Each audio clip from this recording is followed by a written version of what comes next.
Good evening. Welcome to Have I Got News For You? I'm Richard Ayoade. In the news this week, realising that his words are failing to get through, Donald Trump's lawyer goes back to basics to explain the impeachment process.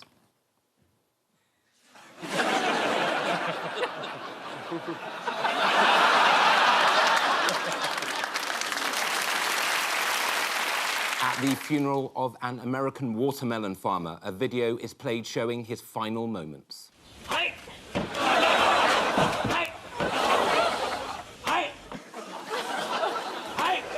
And Doctor Who fans are thrilled with Jodie Whittaker's performance as the Doctor, but less impressed by the new TARDIS.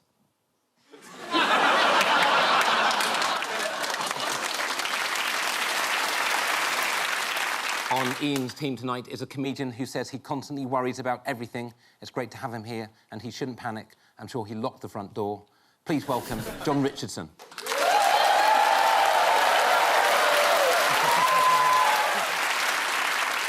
And with Paul tonight is a former government minister who pulled out of a previous episode of this show and was replaced by her own handbag.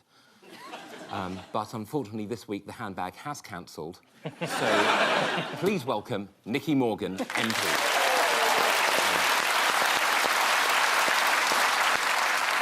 And we start with the biggest stories of the week. Paul and Nicky. Yes. Have a look at this. Yes, Theresa May with some horses. And, Mr Juncker. Mr Juncker. Bit of dancing. Yes, this is forward-looking Britain, where we're going.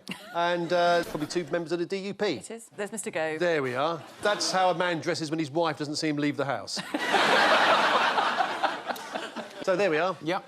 Did that satisfy you? Yeah, that's what I have on the card. Oh, that's very good. Well, this is the news that people are still talking about Brexit. Oh, are they? They're still... Unbelievable. You're not, though, are you? Because you're not allowed to. No, I don't talk about Brexit ever. But we are apparently approaching a critical couple of weeks, although we're told now that maybe there won't be agreement next week and we're going to be knocked into December or November, December. And how will you vote? The Chief Whip would like to know that answer. To answer that question too. You know, just the public might be vaguely interested. Vaguely. Let's move. Yeah, we'll move on. Well, it depends, doesn't it, what the deal is that comes back from Europe. If you hadn't made the joke about the leather trousers, life could have been different. How many times have you said that before in your life? That time you said it to Jim Morrison. Will you resign the whip at some point if that looks like it's happening? Will you leave? Will you make a bold stand?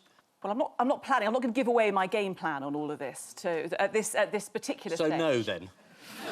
Surely appearing on this programme is the first step to a life outside of politics. Surely. That's been established. One can only hope. Yeah. Been established a long time ago.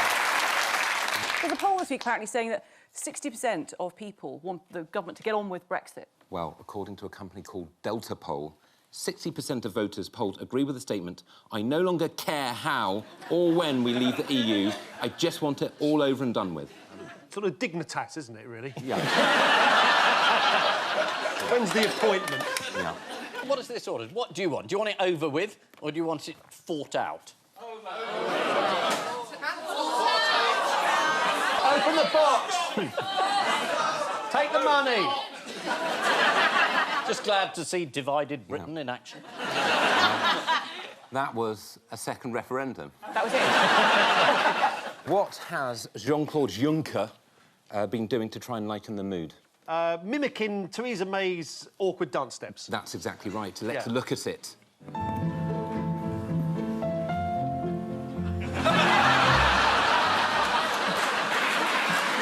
Glad it. Well, was he mocking Theresa May, or was he merely arseholed?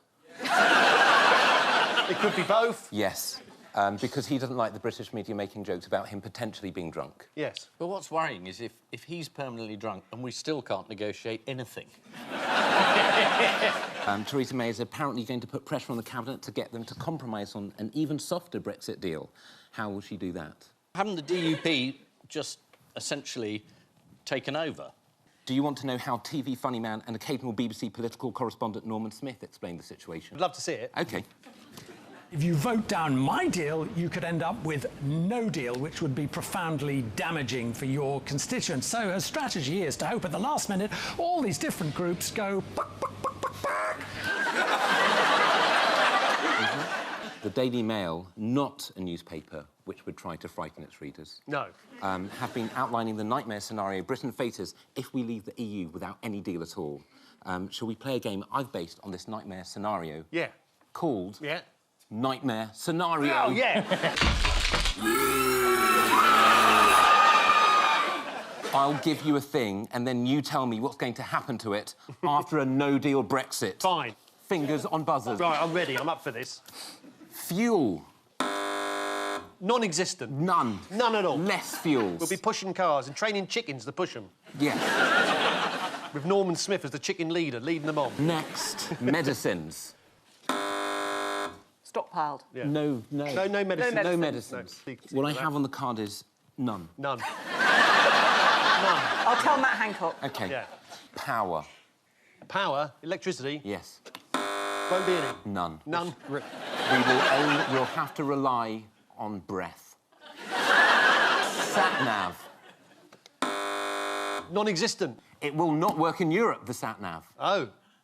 But neither will we, so...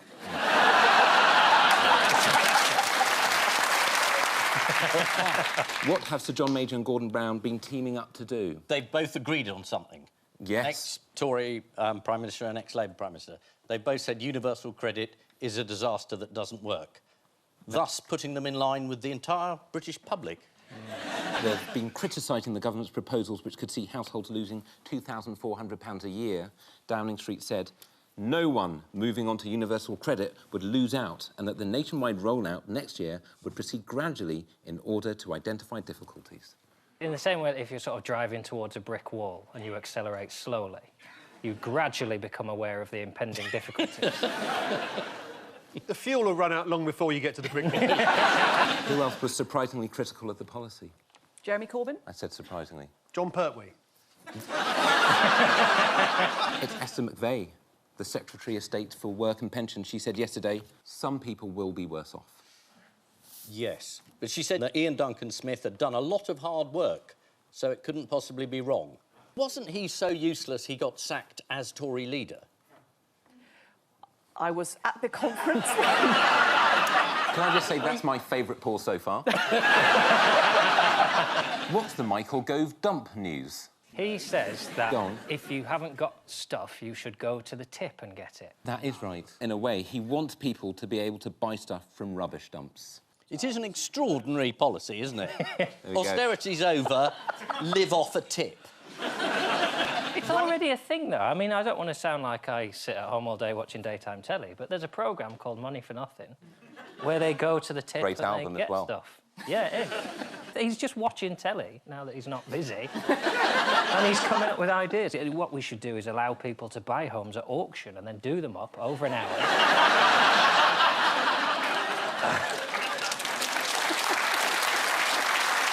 This is Brexit, where we've got to the stage where the government is just dotting the I's and crossing the T's of the words, "this is shit."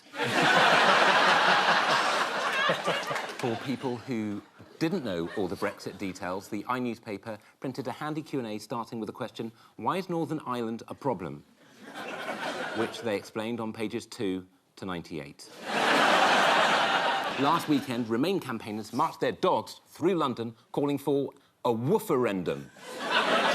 All went well until a massive dispute broke out over what to do with the Irish Border Collie. Ian and John, take a look at this. That's just people in Russia who've extended their tourist visas to The Hague. And a nana with a phone. Is she the actual grandmother of one of the spies or just an elderly Russian lady who might have been? That was actually Daniel Day-Lewis. He is fantastic, His comeback. He never went away. Well, this is news that Alexander Mishkin, the second Salisbury assassin, has had his identity revealed this week. Yes, they found out he's not a tourist either. Putin had previously denied meeting the two Russian assassins, but what do we know now that Putin had given him? The Order of Lenin or something. It's not far off. The Order of Stalin. That is further off. That is further on. Well... Was it the Order of Corbyn?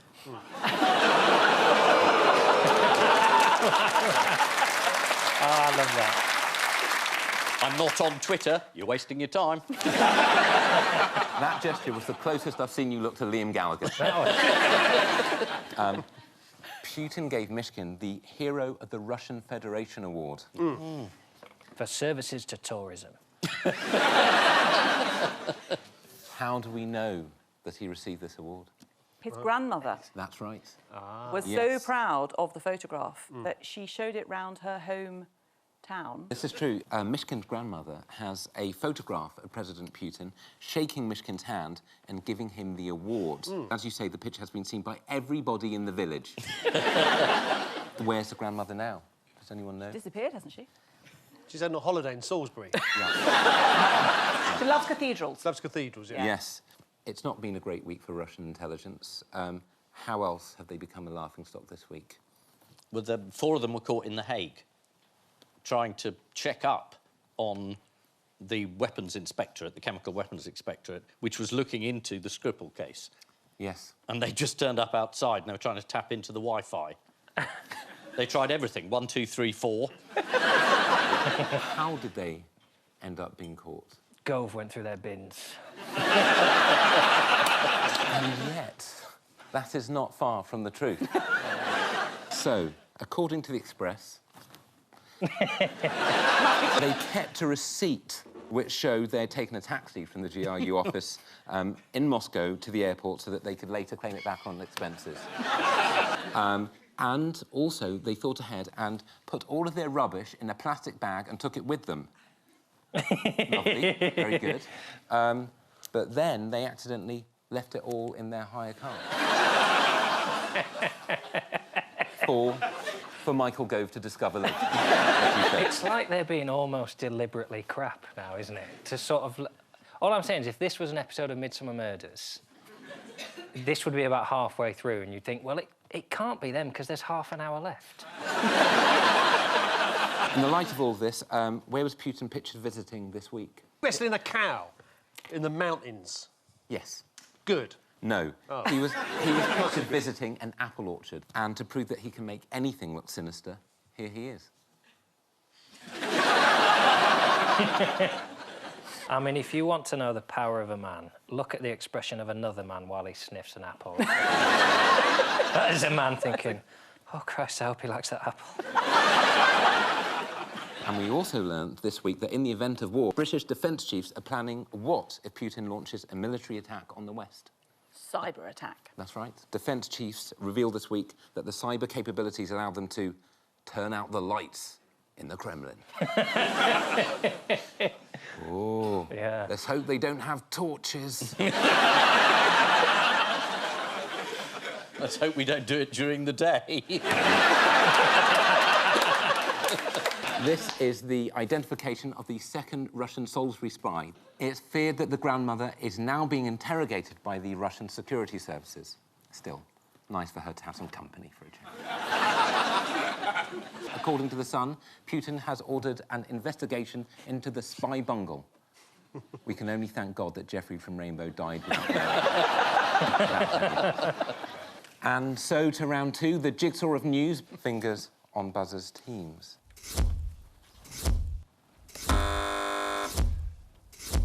This is royal wedding number 2 of the year. Yes. According to the mother of the bride, we're all pronouncing the bride's name wrong. Oh, really? Yes. Oh. Do you know how you should pronounce the bride's name? Eugenics. EU genie? No. Feels like we could do with one of those. You never give up, you Remainers, do you? According to Sarah Ferguson, most people say Eugenie or Eugenie, when in fact it should be Eugenie? Eugenie. Eugenie. Except in Scotland, where it's you, Jimmy. So Eugenie. What's his name again? Is it Jack Brookbank? Jack Brooksbank. There, Right. see? Have we got that right? Yep, Brooksbank. He's a tequila rep. You're right, he's a European brand manager. He's a rep. He's dishing out shots at the wedding. He is related to Eugenie through Viscount Powercourt, who... Who invented the first electric petrol station. What's the national mood been like? Euphoric, or should that be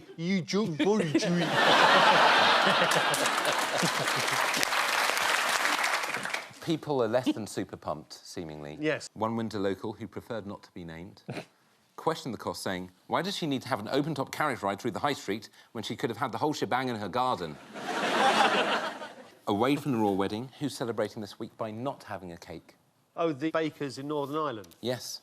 Who didn't want to produce a cake with respect gay marriage written on it, or support gay marriage, I think was the actual wording. Well, you're completely right. Ash's Bakery in Belfast, who've won their Supreme Court appeal over their refusal to bake a cake in support of gay marriage, a judge ruled that by baking the cake, the bakers would express an opinion which one does not hold. The Equality Commission spent £250,000 of public money on this case, but who could have saved them all that time and money? Mary Berry. Ian. Ian could have done. Let's look at what Ian said 4 years ago on this programme. 4 years ago on this programme? That's right. This judgment is probably going to be reviewed. It is the equivalent of going into a Muslim-owned cake shop and saying, I'd like you to have a face of the prophet on the cake. You're open for business, make me the cake. Otherwise, it's against the law. So this is creating quite a difficult area. It's freedom of expression versus freedom of religion. I should be on the Supreme Court. Is there a rush of non-Muslims to get cakes with Mohammed on the front, on the top? Well, it is the principle. Peter Tatchell put it equally well. He said it's the equivalent of telling two gay bakers you must bake a cake which says, I think gay marriage is an abomination. Put that on. People don't have to. The freedom not to say something is part of the freedom to say something. The irony, of course, is that everybody's seen this cake, and if they'd baked it and it had just been eaten, that would have been it. Who else has recently managed to cause offence with a cake other than you? I don't know. What's the answer? And what was the question? OK. So I just review the whole show? Yeah. It's an anonymous mum who iced this unfortunate cake to wish her son good luck at university.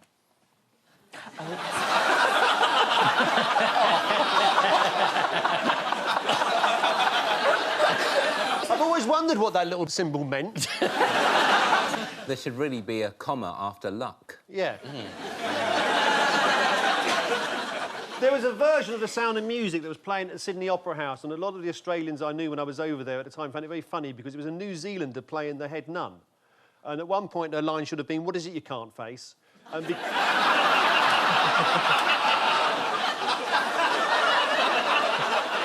pronounce their vowels differently over there. This is the royal wedding of the month. The Daily Mail printed an A to Z of the royal wedding, the most consulted letters being D, do I get a day off work, and N, no. Prince George will be a page boy at the ceremony on Friday, which means he's missing a day of school. Such irresponsible parenting. I mean, if he doesn't pass his exams, what will he fall back on? In an article on the refurbishment of Buckingham Palace, it was revealed the Queen has 78 bathrooms. While at that age, every room's a bathroom. Fingers on buzzers, team. Yeah. Here's another one for you.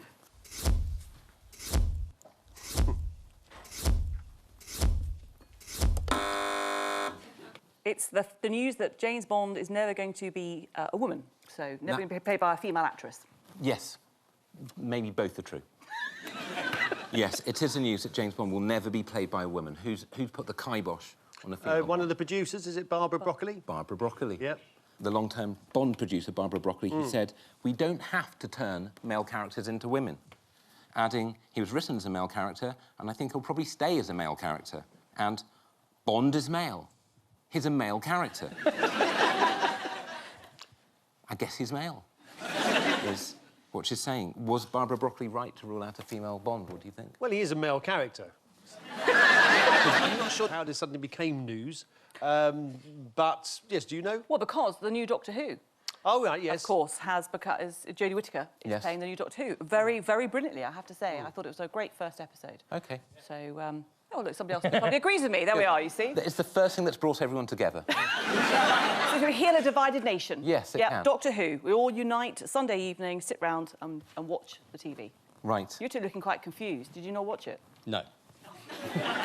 But then I thought it was a children's programme. No. My God. The unity was so short-lived. Doctor Who has changed gender. In America, they have no problem with it. But what did they have a problem with? Pronunciation of certain familiar words to us, but not to them. That's right. Yes. During a recent interview, Jodie explained that she was born in Huddersfield, and the American subtitler had something of a meltdown. Huddersfield. The really nice sofa. I expect she got it from a skip. Yeah. They've hidden her mic well. That's what I like about them. Yes.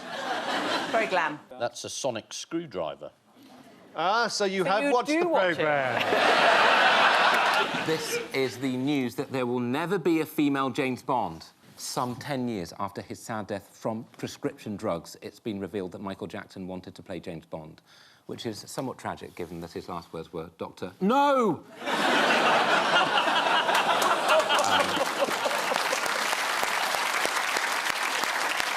Time now for the odd one out round. Oh, you're teasing. It's just one between you this Oh, week. blimey. Yes, that's right. Fingers on buzzers, teams.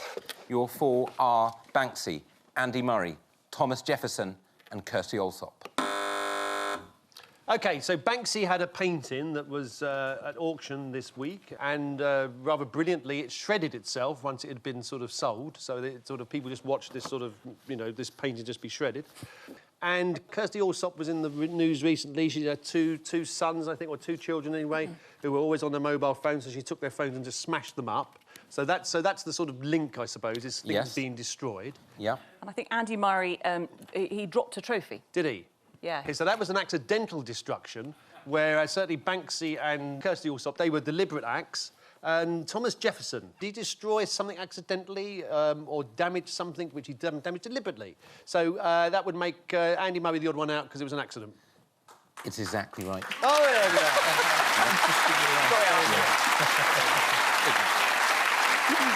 They all damaged something on purpose, except for Andy Murray, who did it by accident. We know that he broke a commemorative plate. Okay.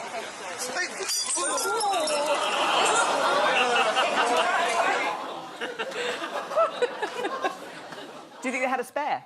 Oh, they always carry a spare commemorative plate. Oh, of course. Jefferson was a Yes. huge Shakespeare fan. Yes. And in 1786, he and John Adams travelled to Stratford-upon-Avon to visit Shakespeare's house. Ah. John Adams described the tourist site there as small and mean. So Jefferson decided to get his money's worth and take a souvenir by cutting a piece of wood from the chair where Shakespeare had supposedly sat. It was a very special chair. It was where Shakespeare polished his Coriolanus, which means thank you. As you said, Banksy, a 2006 artwork, Girl with Balloon, was sold at Sotheby's for £1 million.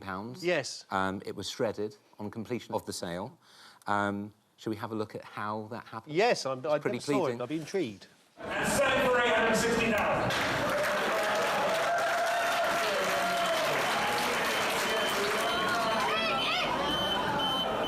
Yeah, if you could maybe get one of the technicians quickly to go and take that over there, that'd be great. Quickly. Okay, we're moving on, ladies and gentlemen. Ladies and gentlemen, we are going to move on here. Apparently it's worth more now. Yes. Yeah. It is worth more. That's why the art world. the buyer is pretty happy because it has increased the value of the art. Art expert Joey Sire told The Telegraph Banksy has added a minimum 50% to its value. How did one owner of another Banksy try to double its value this week?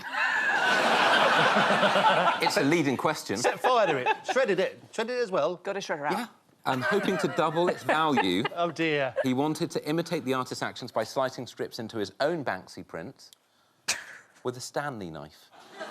Unfortunately, it had the adverse effect and took the value of the print from £40,000 to £1.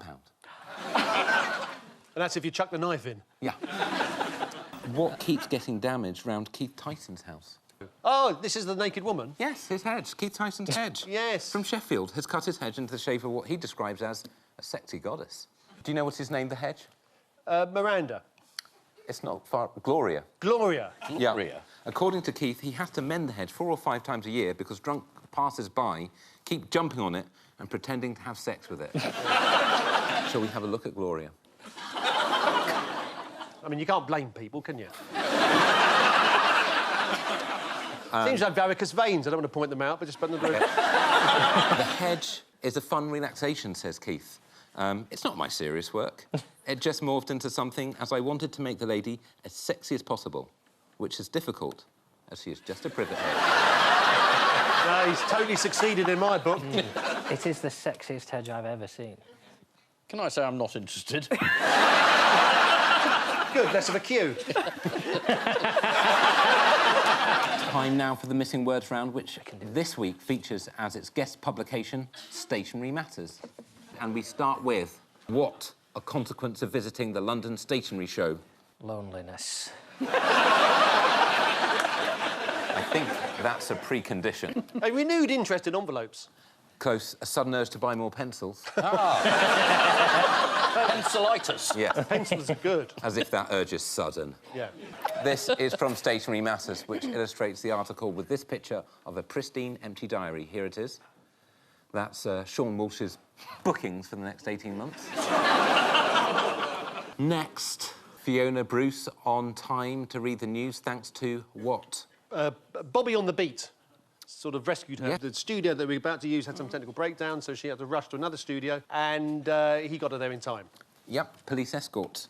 There were contingency plans. Emily Maitlis was on standby while Nina Nanar was the sound the police car made. And finally, Watt's iconic status shows no signs of diminishing. God.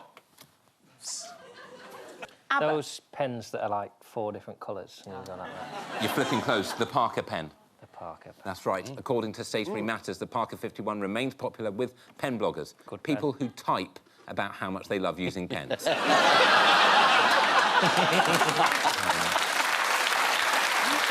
So the final scores are Ian and Jon have 2. Paul and Nicky have 10.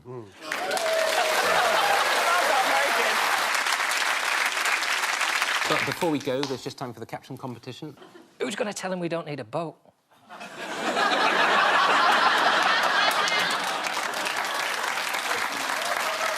And I leave you with news that, as Theresa May boards a fishing trawler to give a Brexit update, a suspicious character is spotted nearby.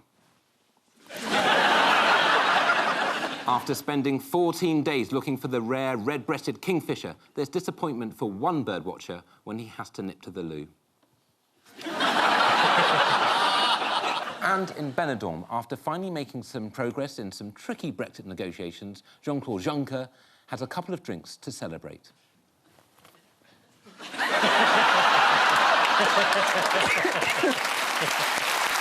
Good night.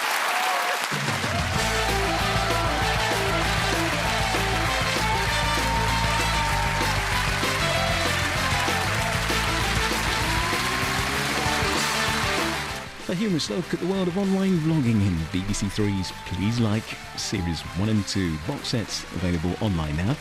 You know how they say it takes one to know one? If you're a success at playing Would I Lie to You, what does that say about you then? The new series starts next.